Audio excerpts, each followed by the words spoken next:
미국 경제의 강세, 미국 주식시장의 강세는 계속 이어진다. 경제 기법이나 정책도 진화합니다. 더 이상 구태의연하게 과거에 썼던 전통화기론, 케인즈학파, 고전학파 이거 가지고 맞고 틀리고 따지지 말자. 달러 찍어내서 화폐 찍어내서 유동성 공급해서 막 살린다. 이것도 거의 끝물이 가고 있다. 안녕하세요. 유튜브 여의도 5번 출구 예민수입니다. 제가 여기 주인이 아니고 오늘 유신익 박사님을 만나 뵈러 이곳에 왔습니다. 박사님, 안녕하세요. 안녕하십니까. 네, 초대해 주셔서 고맙습니다. 제가 이제 자리를 해주셔서 너무 감사드리고 객인데 주인처럼 제가 마치 오늘 게스트는 우리 스피커는 이제 유 박사님이고 저는 이제 진행 게스트로 오늘 와서 유신익 박사님이 책을 하나 지금 쓰셨다 그래가지고요. 이 책에 대한 내용을 제가 쉽게 설명을 해드리려고 여의도 5번 출구로 나왔습니다. 여의도 5번 출구 나오면 사실 제가 방송하는 머니투데이 방송도 있는데 거기 전에 KB가 있습니다. 유튜브의 이름을 여의도 5번 출구라고 잘 지으셨습니다. 책을 저에게 주셔가지고요. 경제의 신은 죽었다. 부제가 붙어 있고요. 다가올 5년 미래 경제를 말한다. 이 책인데요. 책이 한 300페이지 됩니까? 390, 400페이지 되네요. 두꺼운 얘기인데 이 책을 사 보실 분도 많이 있고 그래 주시면 감사하겠지만 책 팔로 나온 건 아니니까 우리가 이 책에서 얘기하는 핵심적인 내용이 키워드를 줄여서 한마디로 키워드 한두 가지로 얘기하면 뭡니까 박사님? 사람도 진화를 합니다. 사람도 진화한다. 식물도 진화를 합니다. 경제 기법이나 정책도 진화를 합니다. 더 이상 구태의연하게 과거에 썼던 전통화기론, 케인즈학파, 고전학파 이거 가지고 맞고 틀리고 따지지 말자. 두 번째는 미국도 사실은 최근까지 우리가 다 아시는 내용이지만 달러를 찍어서 경제를 유지한다 이런 이야기를 많이 하셨죠. 달러 찍어내서 화폐 찍어내서 유동성 공급해서 막 살린다. 이것도 거의 끝물이 가고 있다. 미국도 변해야 된다. 그 변화하는 포인트에 우리가 변하고 나서 그리고 나서 거기 가가지고 보면은 늦습니다. 후회합니다. 변화하는 포인트 방향성을 우리가 미리 엿보면서 어디로 가고 있는지를 보면 답이 보인다. 무슨 답? 투자의 방향성, 자산의 특성, 그 다음에 포트폴리오의 방향성, 그 다음에 비즈니스의 방향성 모든 것들이 다 눈에 보인다라는 것을 좀 담고 싶어서 책을 쓰게 됐습니다. 오케이. 우리 긴 거 싫어합니다. 여기까지 좋아요. 그러니까 이 책의 내용들이 굉장히 유동적이고 플렉서블하다. 그죠? 과거에 어떤 것도 경제 이론이든 투자의 원칙이든 어떤 자산이든 과거처럼 무조건 확고하게 하나만 붙잡고 가서는 안 되는 시대다. 그죠? 맞습니다. 변화를 받아들이고 변화를 인정하는 데서부터 미래 경제를 읽어내고 투자의 아이디어를 찾을 수 있는 첫 스타트가 된다. 좋습니다. 다 됐네. 뭐 끝나면 되겠네. 이 책에 있는 내용들을 조금 더 쉽게 저자직강입니다. 우리 이신익 박사님과 얘기를 풀어보도록 할게요. 저희가 첫 번째 이 에피소드에는 미국 경제는 대체 어디로 가나 이렇게 해서 이제 미국 경제가 어쨌든 세계의 리더잖아요, 그죠? 우리가 뭐 부인할 수 없는 세계 강대국이니까 미국 경제 얘기를 할 텐데요. 미국 경제는 어디로 갑니까? 산으로 갑니까? 아니면 궤도를 잘 가는 건가요? 뭐 미국 경제가 제일 잘 가는데 워낙 부채 문제 때문에 사실 그죠? 미국 경제 지금 상당히 어렵다. 오늘도 제가 오기 전에 뭐 기사에서 카톡에서 봤는데 부채가 1조 달러씩이 한 달 만에 늘어난다고요? 그러면서 굉장히 위기로 보는 분들이 많던데 이건 어떻게 인식을 해야 됩니까? 지금 미국이요. 그 정부 부채만 밝혀진 건 34조 달러에 육박을 하는데 맞아요. 그러더라고요. 민간 부분 부채를 다 합하면요. 이게 100조 달러입니다. 제가 이 얘기를 좀 드리기 전에 우리 이번 이제 예민수 아나운서님 오셔가지고 우리가 진행하는 방송은 좀 재밌게 여러분들께 좀 포인트 위주로 말씀드리려고 했으니까 재밌는 예를 하나 드릴게요. 예전에 고대 봉건 시대에 지주가 있었습니다. 이 지주가 노예를 많이 이렇게 지배하고 있었어요. 지주회사 말고 봉건주의 지주. 우리가 군주 혹은 지주 이런 표현을 할 때 이 지주가 근데 이런 거를 해요. 노예들한테 나에게 충성을 다하라. 그리고 하늘에 기도하라. 그러면 당신들은 식량을 얻을 것이다. 근데 가뭄이 나고 흉년이 나고 그래도 정말 기도를 하니까 노예들이 어디 지주가 뭐 이만큼의 뭐 충분한 막 엄청난 식량을 가지고 오는 거예요. 그래가지고 노예들이 와 환호를 보여주시면서 우리 지주는 역시구나.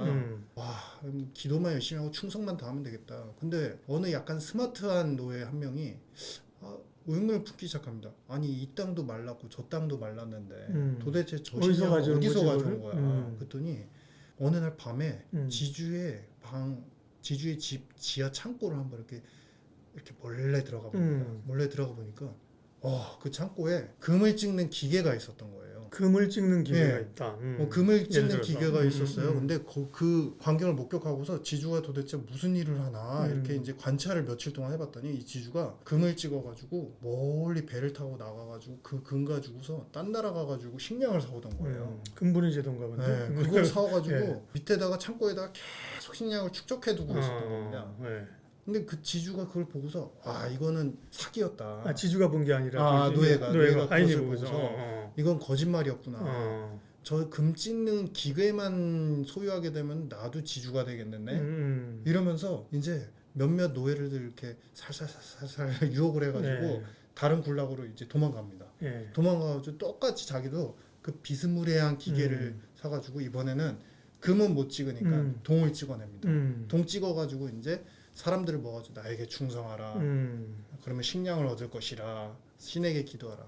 근데 금이라는 건 옛날에 금이 이제 금본위 제도였으니까 그죠? 금이나 은이나 지금으로 얘기하면 그게 그냥 화폐라고 볼 수 있는 거예요? 그렇죠. 예. 그러니까 지금 예. 최근까지 미국이 해왔던 모든 행태들이 달러 찍는 거잖아요. 네, 20년 동안은 이렇게 우리가 모든 나라들이 거부할 수 없고 거스를 수 없는 정도로 이렇게 막역하고 막대한 이제 금을 바로 달러로 생각하시면 되고요. 그렇죠. 달러를 지금 찍어내서- 그 얘네는 금 지금 달러죠, 그죠? 네. 예. 달러를 찍어내서 모든 시스템을 유지시키고 모든 경제 질서, 안보 질서까지 다 그 통제를 했던 것이죠. 근데 이런 것들에 대해서 사람들이 이제 의심을 품기 시작. 회의를 가진 거죠. 오케이. 네. 그러면 자 여기서 자연스럽게 그러면 MMT로 넘어갈게요. 여러분도 MMT라고 들어보실 거예요. 현대 화폐 이론이라는 게 경제학을 좀 배우신 분들은 시중에 통화량이 늘어나면 돈을 살포해서 막 찍어내면 좋을 것 같아도 물가가 오르고 네. 그렇기 때문에 돈을 예전에는 마구잡이로 못 찍었단 말이에요. 근데 현대 화폐 이론이라는 게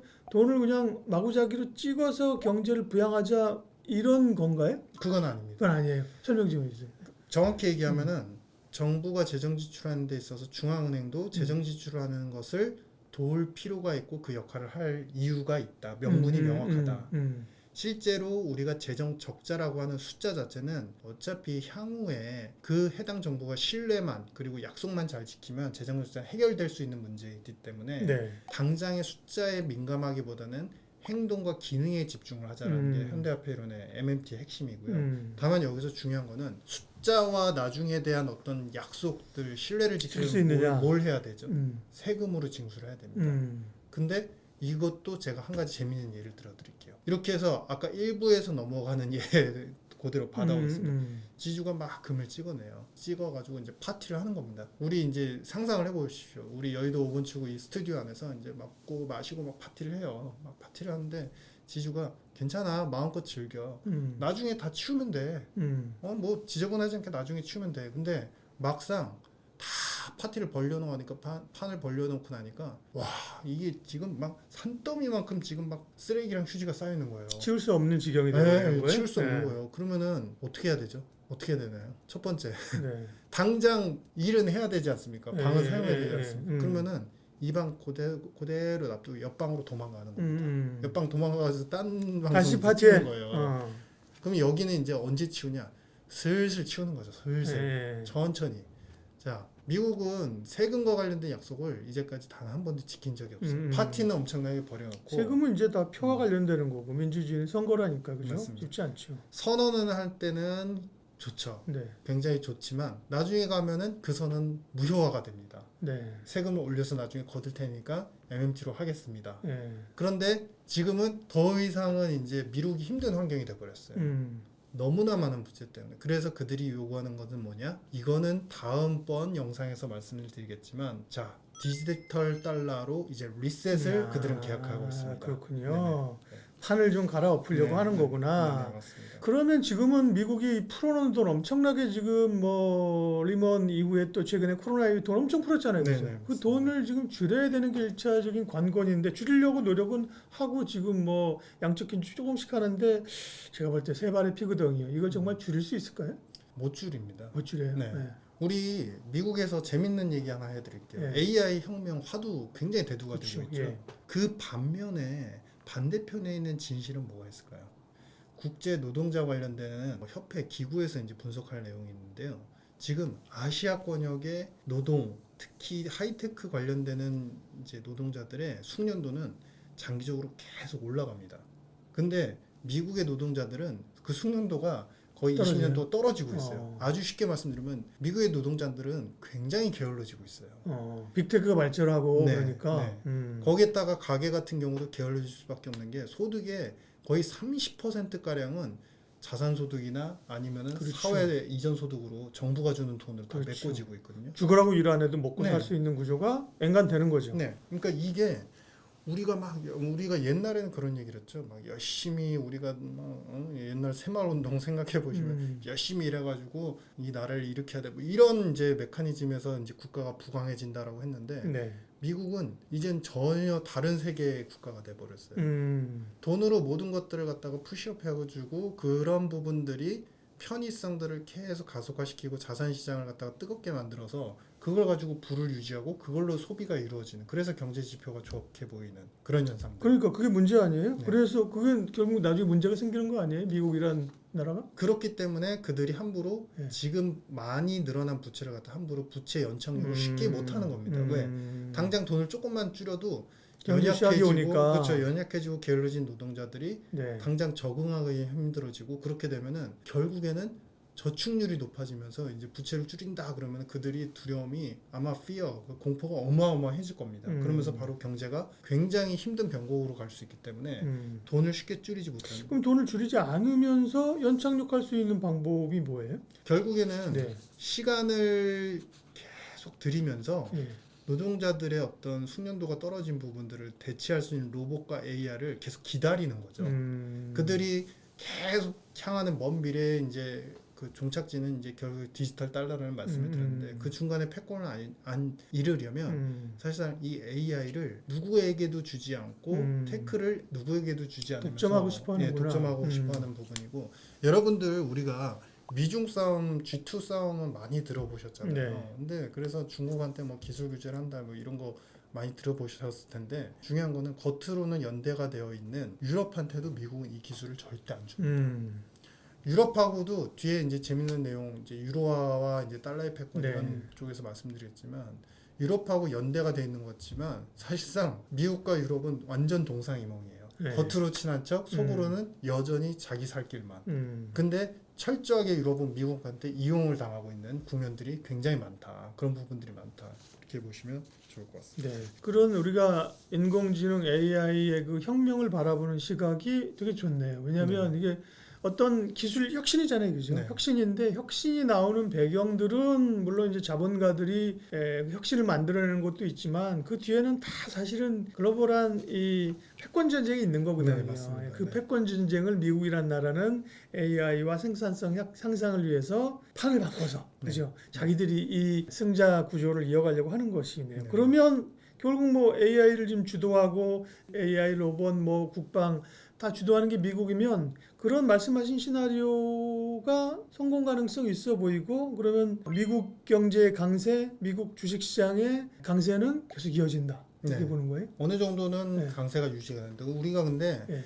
인베스코라고 하는 투자 전문기관에서 이야기한 걸 보면요. 네. 강세 시장에서 대장이 되는 국가, 대장이 되는 산업은 단기 뭐 6개월, 1년 만에 수익률 자체가 계속 높아지고 이런 게임이 아니고 이제 단기보다는 장기적으로 무너지지 않으면서 변동이 중간중간에 있을지언정 이 자산의 포트폴리오의 기대 수익률이 큰 변동을 일으키지 않고 오히려 완만하게라도 점진적으로 꾸준히 우상향하고, 그러면서 이제 어떤 포트폴리오의 중심적인 역할을 한다라고 네. 이제 표현을 합니다. 그래서 이 미국에 대한 것, 특히 AI 관련된 산업에 대해서는 우리가 계속 포커싱을 맞춰 나가는 게 중요하고요. 한 가지 이런 매크로적인 탑다운적인 부분에 대한 이제 아이디어 없이 투자의 관점에서만 보시는 분들은 미국이 좋으니까 이제 유럽도 우리가 좀 공략을 해야 돼, 이렇게 보시는 분들이 계시는데, 우리가 소위 얘기하는 네. 유럽 시장은 완벽하게 2등, 3등 주식입니다. 1등에 집중해야 된다 네, 이거죠. 맞습니다. 네. 그래서 예. 오히려 미국과 연관되어 있는 기업들을, 글로벌 기업들이 많거든요. 예. AI도 그렇고 로봇 관련되는 협업 관련되는 기업들을 갖다 직접 찾는 게 오히려 낫지 국가 포트폴리오를 미국 거를 오히려 대체하는 개념에서 유럽을 선택하는 것은 좀 합리적이지 않다 뭐 이렇게 보여집니다. 네. 예, 그러면 저희가 이번 섹션의 주제는 미국 경제는 과연 안전한가였는데 미국 주식시장은 여전히 투자해도 될 만한 것인가였는데 사실 노이즈는 많거든요. 네. 그럼에도 불구하고 게임의 룰을 쥐고 있고 룰을 변경할 수 있는 세력이 미국이기 때문에 미국 경제는 우려하는 것만큼 망하거나 흔들리지 않고 계속 간다. 네. 예, 미국에 투자를 해야겠네요. 네, 어느 정도는 네. 유지를 시켜 나가시는 게 중요하고요. 네. 여러분들 우리가 그런 오류를 많이 봉합니다. 네. 그러니까 한국의 이코노미스트 분들이나 이제 분석가들은 미국의 안 좋은 요인을 이렇게 하나씩 짚어가면서 이제 미국이 망한다예요. 그 요인이야 많이 있죠. 네네. 뭐 지적하는 근데 부분. 물론 그거를 그 그 부분만 보면 맞는 말씀이신데 우리가 전 세계의 툴을 놓고 보시면요. 네. 자, 미국이 지금까지 버틸 수 있고 그리고 앞으로도 부채에 대한 리스크들이 있음에도 불구하고 그나마 버틴 이유는 달러 때문이죠. 그렇죠. 자, 근데 우리는 앞에서도 말씀드렸지만 미국, 중국 싸움만 주목을 해요. 네네. 근데 유럽을 주목하셔야 됩니다. 그래요? 여러분. 왜냐하면 유로화가 우리가 미국의 달러가 전 세계에서 이제 우리 FX 마켓에서만 사용되는 비중이 거의 80% 육박하거든요. 그 다음에 지지시켜주고 있는 즉 달러의 가치를 상대적으로 높게 만들어주는 두 번째 사용되는 절대통화가 누구냐면 유로화예요. 유로화 20%입니다. 네. 거의 20-30% 정도 이제 비중을 있고 위안화는요 많이 올라왔다고 해도 이제 8% 정도밖에 안 돼요. 그러니까 결국에는 유로화가 적정하게 이제 2등으로서 버텨주면서 1등 달러를 갖다 버티게 해주는 건데요. 네. 유럽은요 결코 1등 통화가 될 수 없습니다. 왜? 여러분들 잘 생각해 보시면은 유로화가 사실은 전 세계에서 많은 나라들 거의 20여 개국 국가들이 뭉쳐가지고 유로연합이 이렇게 뭉쳐져 있으니까 되게 강할 거라고 생각하시죠. 네. 근데 이쪽이 완전 교통질서가 엉망이 돼버린 경제연합입니다. 왜냐하면 재정정책은 각국이 다 개별적으로 달라요. 왜냐하면은 네. 독일은 재정을 갖다가 흑자로 만들면서 꾸준히 자동차를 팔면서 흑자의 기조에서 성실히 돈을 갖다가 풀어가지고 경제를 살려요. 근데 통화 정책은 같이 쓰려고 하니까 그렇죠. 그죠. 프랑스, 스페인, 이탈리아 네. 이쪽은 네. 제조업이 거의 다 전무하다 보니까 이쪽은 서비스업이 조금만 안 좋으면 적자라고 해도 돈을 열심히 풀어야 됩니다. 근데 이것을 관할하는 ECB 통화정책에 주관하는 유럽중앙은행은 이 각기 다른 인터레스트 서로 다른 이제 필요성이 있음에도 불구하고 인플레가 있을 때는 그렇죠. 무조건 금리를 올려버리고 인플레가 떨어지는 것을 확인할 때만 금리를 내립니다. 자, 이게 뭐냐면요. 한마디로 표현해드리자면 자동차 배기량이 3000cc, 500cc, 1000cc 되게 다양하게 있는데 네. 이 자동차를 한 대 묶어가지고 바퀴를 갖다가요 줄로 끈으로 하나 묶어가지고 같이 움직이게 하는 거예요. 그러면은 3000cc 자동차 입장에서 얼마나 답답하겠어요. 근데 500cc나 1000cc 자동차 입장에서는 힘겹지. 한꺼번에 가려면은 힘들어 죽는 네네. 거예요. 바로 이러한 형국 때문에 유로화가 네. 버릴 수는 없으나 왜냐하면 네네. 워낙에 많은 국가가 사용을 하니까 버릴 수는 없으나 절대적으로 강세를 보일 수 있는 절대 통화가 아니다.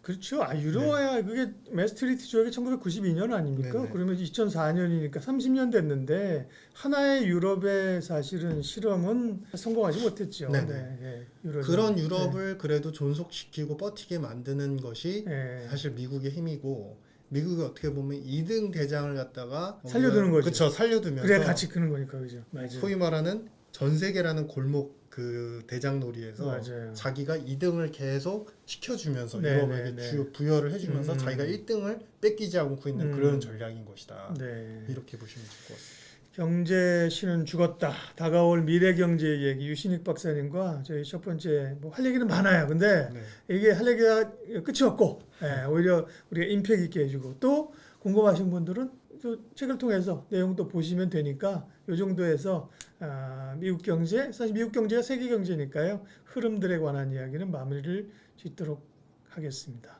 고맙습니다. 네, 감사합니다.